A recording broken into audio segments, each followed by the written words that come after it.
शेतकरी मेळाव्यासाठी उपस्थित असलेले आपल्या सर्वांचे लाडके नेते, देशाचे माजी कृषी मंत्री आदरणीय पवार साहेब, आपल्या सर्वांच्या लाडक्या आमदार आदरणीय सुमनताई, आमदार अरुण अण्णा लाड, अनिता काकी सगरे, ज्येष्ठ नेते शंकरदादा पाटील, बाळासाहेब बापू पाटील, ज्यांचं मार्गदर्शन प्रत्यक्ष अप्रत्यक्ष गेल्या 5-10 वर्षामध्ये मला लाभलं, ते आदरणीय सुरेश भाऊ आणि आर तात्या, हनुमंतराव आप्पा देसाई, शंतनू भैया सगरे, म्हस्के बापू, विराजजी नाईक, सुष्मिताताई जाधव, राष्ट्रवादी काँग्रेस पक्षाचे तासगाव तालुका व कवटेमंकाळ तालुक्यातले सर्व पदाधिकारी, उपस्थित असलेले सर्व जिल्हा परिषद सदस्य, पंचायत समिती सदस्य, ग्रामपंचायतीचे सर्व सदस्य, विविध पातळींवरती विविध संस्थांमध्ये काम करणारे सर्व संचालक मंडळ, व्यासपीठावरती आणि माझ्या समोर उपस्थित असणारे सर्व वडीलधारी मंडळी, मोठ्या संख्येने उपस्थित असलेल्या माता भगिनी, माझे सगळे जीवाभावाचे तरुण सहकारी, पत्रकार बंधू आणि भगिनींनो, मी आज या व्यासपीठावरून सर्वप्रथम स्वर्गीय शेंडगे बापूंना, स्वर्गीय नानासाहेब सगरेंना, स्वर्गीय सगरे अण्णांना, कैलासवासी आर आबांना आपल्या सर्वांच्या वतीने भावपूर्ण श्रद्धांजली अर्पित करतो। आणि त्याचबरोबर संबंध राज्यामध्ये साहेब, मी कदाचित आज शेवटचं आपलं अभिनंदन करत असेन। लोकसभेच्या निवडणुकीमध्ये देशामध्ये सगळ्यात जास्त स्ट्राइक रेट जर कुठल्या पक्षाचा असेल तर तो आपल्या पक्षाचा आहे। आणि हे शेवटचं अभिनंदन करत असताना मी आपल्याला शब्द देतो, उद्याच्या विधानसभेचा पहिला निकाल हा तासगाव कवटेमंकाळ मतदारसंघातून असेल। आजचा हा शेतकरी मेळावा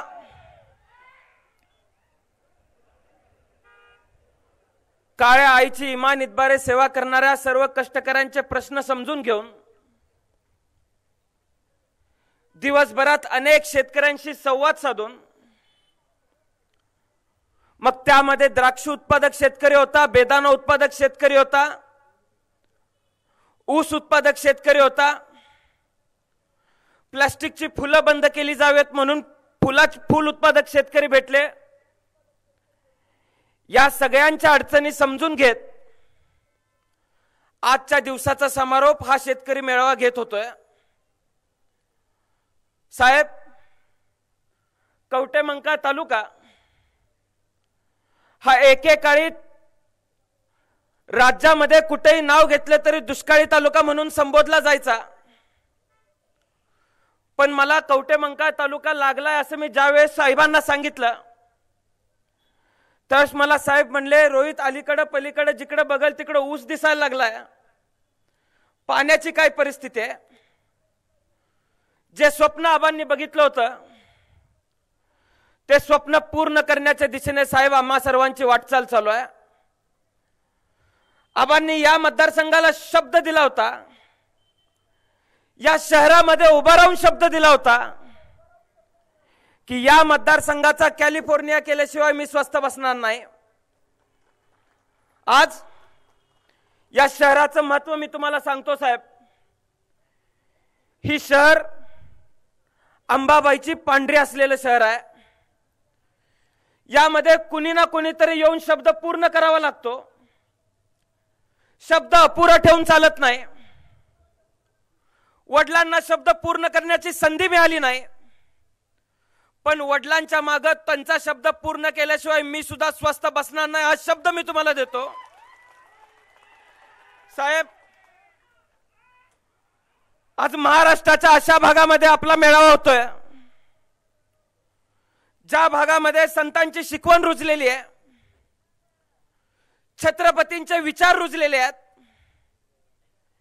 इथल्या मातीतल्या कणाकणामध्ये कष्टकरी शेतकऱ्यांचा, कष्टकरी कामगार वर्गाचा घाम गाळलेला आहे. ज्या पद्धतीने एखाद्या पिकामध्ये जीवनसत्व चढत असतात, त्या पद्धतीने या मातीतल्या लोकांच्या मनामध्ये क्रांतिकारक विचार कायमस्वरूपी रुजलेले आहेत. अन्यायाविरुद्ध झगडा करायचा, अन्याय सहन करायचा नाही, न्यायापासून वंचित राहायचं नाही, ही भूमिका या तालुक्यातल्या, या मतदारसंघातल्या लोकांनी कायम घेतली. त्यामुळे मी आज तुम्हाला आत्मविश्वासाने सांगू इच्छितो की गेल्या 5 वर्षामध्ये आणि आबांचा कार्यकाळ जर आपण पकडला तर या जिल्ह्यातल्या सगळ्यात प्रगतशील मतदारसंघ जर कुठला असेल तर तो तासगाव कवठेमंकाळ मतदारसंघ आहे. हे सांगताना सुद्धा मला आपल्याला अभिमान वाटतोय. मी आपल्याला सांगू इच्छितो, महाराष्ट्राचं नवीन राज्य निर्माण झालं, अनेक लोकांनी हौतात्म्य पत्कारलं, यशवंतराव चव्हाण साहेबांनी भूमिका घेतली. या देशातल्या, या राज्यातल्या कष्टकरी वर्गाच्या पाठीमागे आपण उभं राहिलं पाहिजे. देशामध्ये, राज्यामध्ये उदारमतवादाचं धोरण आलं पाहिजे. शेतीला न्याय दिला पाहिजे, शेतकऱ्याच्या मागे उभारलं पाहिजे. आज यशवंतराव चव्हाण साहेबांच्या माघारी वसंतराव नाईक साहेबांनी जी शेतीची धोरणं राबवली, वसंतदादा नेहमी म्हणायचे की सांगली जिल्ह्यामध्ये दुष्काळ होता, इथल्या प्रत्येक शेतकऱ्याच्या डोळ्यामधून जो अश्रू येतो तो अश्रू द्राक्ष वेलीच्या मुळापर्यंत गेला पाहिजे आणि त्यातून द्राक्ष शेती फुलली पाहिजे, असं वसंतदादा त्यांच्या भाषणामध्ये म्हणायचे. आज या सगळ्या विचारांचा खरा वारसदार जर कोण असेल तर तो ताटमाने तुमच्या आमच्या समोर बसलेला आहे. आज दिवसभर मी बघतोय, अनेक वेळेला आपण उदाहरणं देतो की माणसं 80 वर्ष झाली, 85 वर्ष झाली तरी आपण कुठेतरी शांत बसतोय असं माणसांना वाटावं लागतं. पण पवार साहेबांकडे बघितल्यानंतर आमच्यासारख्या तरुणांना ऊर्जा मिळते की या वयात सुद्धा सर्वसामान्यांसाठी आज झटपट करणारा जर देशामध्ये एकमेव नेता कोण असेल तर ते पवार साहेब आहेत.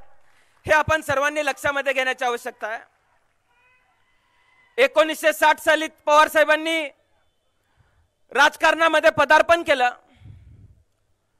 अनेक आव्हानांना तोंड दिलं, अनेक संकटांना सामोरे गेले, माणसं जोडत गेले आणि देशाचं कृषी मंत्रीपद पवार साहेबांना बसण्याची संधी मिळाली. आजपर्यंत आपण या राज्यातल्या शेतकऱ्यासाठी काहीतरी करत होतो. आज केंद्रातलं कृषी मंत्रीपद मिळाले, आता खऱ्या अर्थाने त्याच्यासाठी काहीतरी करण्याची संधी मिळालेली आहे. आपल्या सर्वांना आठवत असेल, पवार साहेबांनी कृषी मंत्रीपद स्वीकारलं, देशामध्ये शेतकऱ्यांच्या डोक्यावरचं कर्ज वाढत चाललं होतं. लोकांना अपेक्षा होती की पवार साहेबांसारखा जाणता राजा, पवार साहेबांसारखा शेतकऱ्यांचा नेता आज तिथे बसलाय, काहीतरी निर्णय होईल. पवार साहेबांनी राज्यभर, देशभर दौरा केला आणि निर्णय घेतला. देशामध्ये आजपर्यंत जो निर्णय घेतला गेला नव्हता, 70,000 कोटीची कर्जमाफी पवार साहेबांनी केली. पवार साहेब, मी तुम्हाला सांगू इच्छितो की आमच्या भागामध्ये त्या काळात मोठ्या प्रमाणात दुष्काळ होता, सोसायट्यांचा बोजा वाढत चालला होता. अशा काळामध्ये आपण जर कर्जमाफी केली नसती तर आमच्या भागातल्या शेतकऱ्याच्या वाट्याला काय दिवस आले असते हे मला तुम्हाला हे चित्र आज डोळ्यासमोरही येऊ शकत नाही. साहेबांनी अनेक निर्णय घेतले. शेतीमालाला हमीभाव देण्याचं काम केलं. सावकार मुक्त महाराष्ट्र, सावकार मुक्त देश करण्याचं काम केलं. आधुनिक तंत्रज्ञान वापरून देशातल्या शेतकऱ्याला हुशार करण्याचं काम केलं. सहकारी संस्थांचं बळकटीकरण केलं. आज मला तासगावला आल्यावर साहेबांनी विचारलं की एवढे कोल्ड स्टोरेज दिसतायत ते कधी उभा झालेले आहेत. साहेब, या व्यासपीठावरून मी तुम्हाला सांगू इच्छितो की फळबागांना आणि फळबाग उत्पादक शेतकऱ्यांना ताकद देण्याचा निर्णय तुम्ही घेतला. आज सकाळी आकडा तुम्ही ऐकला. आपण निर्णय घेतला आणि तासगाव तालुक्यामध्ये 46 कोल्ड स्टोरेज त्या काळामध्ये उभे झाले. संबंध सांगली जिल्ह्यामध्ये 200 पर्यंत कोल्ड स्टोरेज उभे झाले. देशातल्या शेतकऱ्यासाठी आणि देशातल्या कष्टकऱ्यासाठी इतके चांगले निर्णय घेणारा कृषी मंत्री आजपर्यंत झाला असेल असं मला वाटत नाही. तुम्ही कुणालाही उभं केलं आणि आज कृषी मंत्री कोणा विचारलं तर आपसुक पवार साहेब कदाचित तुमचं नाव लोकांच्या तोंडून येईल अशी परिस्थिती आज देशातली आहे. आज या द्राक्ष उत्पादक शेतकऱ्यांच्या वतीने अनेक मागण्या आलेल्या आहेत. या कवठेमंकाळ तालुक्यामध्ये सुद्धा अनेक द्राक्ष उत्पादक शेतकरी राहत आहेत. मी सगळ्या द्राक्ष उत्पादकांच्या वतीने काही मागण्या साहेब आपल्या समोर ठेवू इच्छितो. आज केंद्र शासनाने आणि राज्य शासनाने अनेक फसव्या योजना घातलेल्या आहेत. त्यामध्ये जास्तीत जास्त शेतकरी बसणार कसे नाहीत याची काळजी त्यांनी घेतलेली आहे. त्यामुळे आमची सर्वांची आपल्याकडे मागणी आहे. द्राक्ष बाग मंडप साहित्याला अनुदान मिळावं अशी आमच्या सर्वांची मागणी आहे. प्लास्टिक कव्हर अनुदान मिळावं आणि ते मिळत असताना फक्त वाय पद्धतीच्या बागांना मिळते, मंडप पद्धतीच्या बागांना मिळत नाही. येणाऱ्या काळात आपल्याकडून पाठपुरावा केला जावा आणि मंडप पद्धतीच्या बागांना सुद्धा प्लास्टिकचं अनुदान कव्हर मिळावं. व त्याचबरोबर भाऊसाहेब पुणकर फळबाग योजनेमध्ये द्राक्ष व बेदाण्याचा समावेश केला जावा अशी मागणी सर्व द्राक्ष उत्पादक शेतकऱ्यांच्या वतीने आपल्या समोर ठेवतोय. साहेब, मी आपल्याला सांगू इच्छितो, पाणी आल्यापासून योजना फिरल्यापासून ऊस उत्पादक शेतकरी सुद्धा मतदारसंघामध्ये मोठ्या प्रमाणात वाढलेला आहे. मी कवठेमंकाळची बाजारपेठ बघतोय. गेल्या 3-4 वर्ष जसा दुष्काळ पडतो तसा दुष्काळ या बाजारपेठांमध्ये पडलेला आहे. द्राक्ष बागा फुलवले जातात, पिकवली जातात, पण ते विकण्याची माध्यमं नाहीत. आणि ऊस पिकवला तर ऊस घालवण्याची माध्यमं सुद्धा आज आमच्याकडे फार कमी उपलब्ध आहेत. आपल्या समोर महाकाली कारखाना आहे. खरं तर साहेब, हा कारखाना हा या तालुक्याची पंढरी आहे. हा कारखाना चालू झाला तर या तालुक्यातल्या गोरगरीब शेतकऱ्यांच्या खिशामध्ये 4 पैसे जातील. हा कारखाना चालू झाला तर या तालुक्यातल्या बाजारपेठा पुन्हा फुललेल्या दिसतील. हा कारखाना चालू झाला तर या तालुक्यातल्या शेतकऱ्यांच्या तोंडावरती साहेब हसू दिसेल. त्यामुळे साहेब, समस्त तासगाव कवठेमंकाळकरातल्या सर्वच ऊस उत्पादक शेतकऱ्यांच्या वतीने माझी आपल्याकडे विनंती आहे, गारहाण आहे की आमचा हा कारखाना तुम्ही चालू करून द्यावा. ही विनंती मी तुम्हाला आपल्या सर्वांच्या वतीने तुमच्याकडे करतोय. आज आबांना जाऊन 10 वर्ष झाली.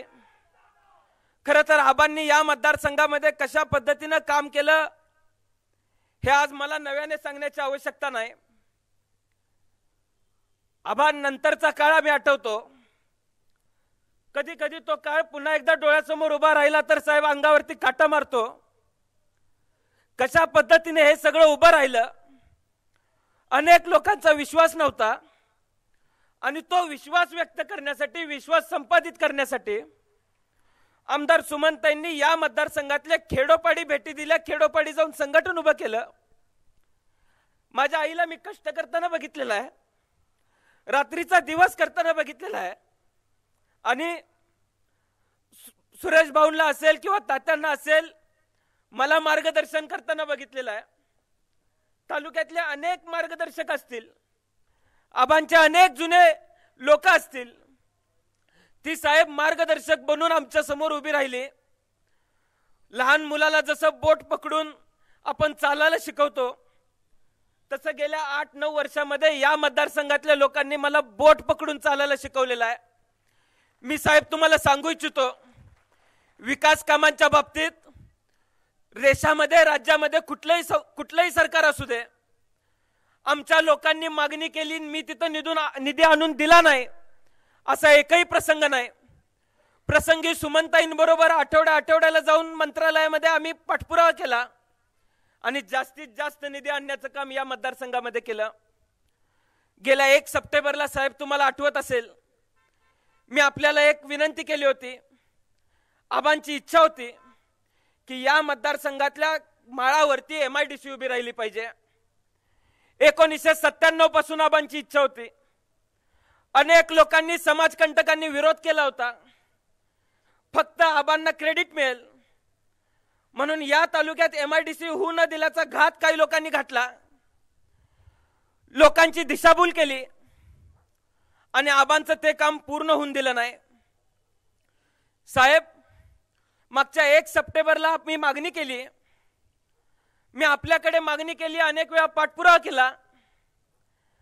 आपण राज्य स्तरावरती त्यासाठी पाठपुरावा केला आणि आज जुलै महिन्यामध्ये 5 वर्षानंतर MIDC आम्ही मंजूर करून दाखवलेले या तालुक्यामध्ये. मी साहेब आज या व्यासपीठावरून एक मोठी घोषणा करतो. लोकसभेच्या आधी 3 महिन्याआधी या मतदारसंघामध्ये MIDC मंजूर झाली. आज या व्यासपीठावरती आणखीन एक खुशखबर मी आपल्या सर्वांना देतो की आपली MIDC उभी राहत असताना तिथं ज्या पाण्याची आवश्यकता होती ते पाण्याचं आरक्षण आज मंजूर झालेलं आहे. हे सांगताना सुद्धा मला अभिमान वाटतोय. काही महिन्यांमध्ये डिमार्केशन होतील. साहेबांच्या माध्यमातून काही चांगल्या कंपन्या आम्ही आपल्या मतदारसंघात आणण्याचा प्रयत्न करतोय. MIDCची जी माहिती आहे ती साहेबांना आपण दिलेली आहे आणि मला विश्वास आहे की साहेब, ज्या पद्धतीने हिंजवडी परिसर आपण घडवलात त्या पद्धतीने येणाऱ्या काळात तासगाव, कवठे मंकाळ भाग आपण घडवाल असा विश्वास सुद्धा मी आपल्याकडे व्यक्त करतो. साहेब, आमचा हा जो परिसर आहे तो बेंगलोर पासून तितक्याच अंतरावर आहे आणि मुंबई पासून सुद्धा तितक्याच अंतरावर आहे. इथून ग्रीनफील्ड हायवे जाणार आहे, पण हा ग्रीनफील्ड हायवे जात असताना दुष्काळी पट्ट्यातून जाणार आहे. पण त्याला पर्यायाने आणखी एक हायवे इथून चाललाय. ज्या महामार्गाची आम्हाला काही आवश्यकता पवार साहेब नाही, तो शक्तीपीठ महामार्ग आज आमच्या मतदारसंघातून जातोय. अनेक शेतकऱ्यांशी मी संवाद साधला. काही लोकांची 7-7 एकर, काही लोकांची 12-12 एकर, काही लोकांची 16-16 बागायती क्षेत्र त्या शक्तीपीठ मार्गामध्ये जाते. एक्सप्रेस वे असल्यामुळे त्या शक्तीपीठ मार्गाचा काही आम्हाला फायदा होत नाही. त्यामुळे आज या व्यासपीठावरून या शेतकरी मेळाव्यामध्ये शेतकऱ्यांच्या वतीने या शक्तीपीठ महामार्गाला आमचा खुला विरोध असेल हे सुद्धा मी तुम्हाला सर्वांना सांगू इच्छितो. त्यामुळे साहेब, आबांच्या नंतर घडत असताना आम्ही अनेक उदाहरणं बघितली. आदरणीय रोहित दादांच्या नेतृत्वामध्ये ज्यावेळेस संघर्ष यात्रेच्या निमित्ताने महाराष्ट्रामध्ये फिरायला मिळालं, पुणे ते नागपूर या पदयात्रेमध्ये मी साहेब सामील झालो. 9 महिने 10 महिने कदाचित त्या पदयात्रेला झालेत म्हणून आज माझ्याकडे बघून असं वाटत नसावं की मी 800-850 किलोमीटर चाललो असावं. पण साहेब, तो अनुभव महाराष्ट्रातल्या प्रत्येक व्यक्तीशी ज्यावेळेस आम्ही संवाद साधला, आज हा शेतकरी मेळावा आहे म्हणून मी आपल्याला 2 उदाहरणं देऊ इच्छितो. बीड जिल्ह्यातल्या एका पाड्यावरती आम्ही गेलो. एकत्रितपणाने 11 विधवा साहेब आम्हाला तिथे भेटल्या. त्यांना आम्ही कारण विचारली की काय कारण होतं आत्महत्येचं. तर कुणी सावकाराकडनं कर्ज घेतलं होतं, कुणाच्या डोक्यावरचा शेतीचा बोजा वाढला होता. त्याच्यानंतर साहेब तसंच वाशिमला गेलो. वाशिमला SP ऑफिसला जायची संधी मिळाली. SP ऑफिसला एक कपाट होतं, कपाट पूर्ण भरलं होतं. सहज तिथल्या अधिकाऱ्यांना विचारलं की हे काय आहे. तर हे आत्महत्या केलेल्या शेतकऱ्यांच्या याद्या आहेत असं मला त्यांनी सांगितलं. आज इतकी भयानक परिस्थिती, राज्यामध्ये देशामध्ये। त्यामुळे साहेब, येणाऱ्या काळामध्ये आपल्या विचारांचं सरकार येणं गरजेचं आहे। तुमच्या मार्गदर्शनाखाली काम करणारा कृषी मंत्री या राज्याला मिळणं आवश्यक आहे। आणि मला विश्वास आहे की आता लोकसभेचे निकाल जर आपण बघितले तर येत्या विधानसभेला महाविकास आघाडीचं सरकार आपल्या राज्यामध्ये आल्याशिवाय राहणार नाही, हा सुद्धा शब्द मी आपल्याला साहेब देऊ इच्छितो। शेतकऱ्यांच्या अनेक अडचणी आम्ही बघितल्या, घराघरांमध्ये वाटण्या झाल्या, शेती विभागली गेली, उत्पन्न कमी झालं। यावरती सुद्धा साहेब कृषी मंत्री असताना साहेबांनी अनेक मार्ग लोकांना सांगितले।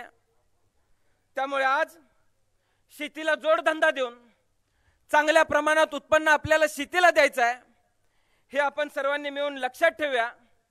अलीकडच्या काळामध्ये केंद्रामधलं राज्यामधलं सरकार आपण बघतोय, खऱ्या अर्थाने शेतकरी बांधवांना खऱ्या देशोधडीला लावण्याचं काम जर कोणी केलं असेल तर या केंद्र सरकारने केलेलं आहे, या राज्य सरकारने केलेलं आहे।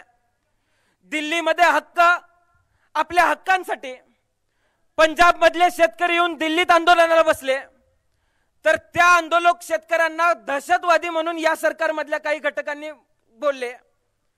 आज उद्या आम्ही जर आंदोलनाला बसलो तर आम्हाला सुद्धा या सरकारमधले घटक दहशतवादी म्हणायला मागे पुढे बघणार नाही, अशी परिस्थिती या देशामध्ये निर्माण झालेली आहे। दुधाचे दर पडलेले आहेत, फसव्या योजना शेतकऱ्यांना दिल्या जात आहेत। सावळसगावचे अनेक लोक साहेब इथं बसलेले आहेत।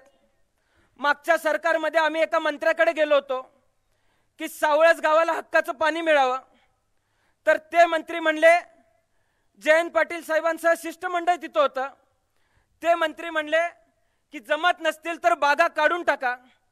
अशा वल्गना एका मंत्र्यानं आम्हाला शेतकऱ्यांना सांगितल्या। साहेब, मी आपल्याला शब्द देऊ इच्छितो, ज्या मंत्र्यानं आमच्या बागा काढण्याचा सल्ला आम्हाला दिला त्या मंत्र्याचा पक्ष इथून काढून टाकल्याशिवाय आम्ही सुद्धा स्वस्थ बसणार नाही, हे सुद्धा आम्ही आपल्याला ग्वाही देऊ इच्छितो।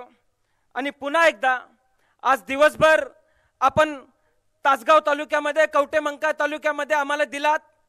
अगदी आम्ही सुद्धा आपला दौरा लावताना एक काळजी घेण्याचा प्रयत्न केला की आपण आपली दगदग होणार नाही, पण गावागावामध्ये लोक आपल्याला थांबवत होते, गावागावामध्ये लोक आपल्यावरती प्रेम व्यक्त करत होते। आपण अजिबात थकला नाही, आबांवरचं प्रेम साहेब आपण दाखवून दिलं।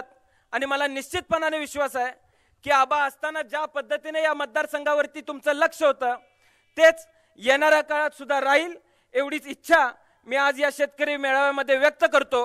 आणि पुन्हा एकदा अत्यंत कमी वेळामध्ये आपण सर्वजण इथे उपस्थित राहिलात त्याबद्दल मी मनापासून आपल्या सर्वांचा आभार मानतो। साहेब, मी आपल्याला सांगू इच्छितो की विधानसभेचं वारं या शहरामध्ये, या मतदारसंघामध्ये फिरवलं जातंय, फिरलं जातंय। मी अनेक लोकांशी चर्चा करतोय, या मतदारसंघामध्ये फिरतोय। या मतदारसंघातल्या लोकांचा प्रतिसाद बघितल्यानंतर मी आपल्याला सांगू इच्छितो की कुणीही यावं, पैलवान छोटा असेल किंवा मोठा असेल त्याचा फरक पडत नाही। मी आपल्याला सांगू इच्छितो की कुठल्याही परिस्थितीमध्ये राष्ट्रवादी काँग्रेस पक्षात शरदचंद्र पवार गटाचा पहिला उमेदवार हा तासगाव कवटेमंकाळ मतदारसंघामधून निवडून येईल आणि संबंध राज्यामध्ये पहिला उमेदवार या मतदारसंघातून निवडून देऊ आणि आपले हात आम्ही बळकट करू। राज्यामध्ये, केंद्रामध्ये आपली मान ताटमानेने फिरेल, एवढीच ग्वाही मी आपल्याला या शेतकरी मेळाव्याच्या वतीने देऊ इच्छितो। एवढंच बोलून मी माझे 2 शब्द संपवतो। जय हिंद, जय महाराष्ट्र, जय राष्ट्रवादी।